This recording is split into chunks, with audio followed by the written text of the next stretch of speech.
manufacture our multi-trauma mannequin, which is available in 3 different weights of a 30, 50 and a 70 kilograms.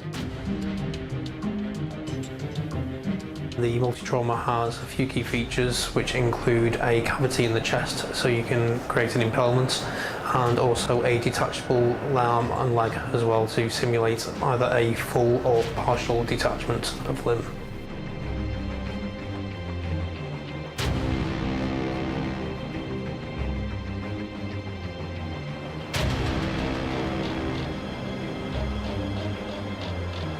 The multi-trauma mannequin predominantly is used by the fire services mainly for RTC training, such as a impalement through windscreen, through the casualty and through the back of the chair, and obviously the subsequent extrication of that casualty.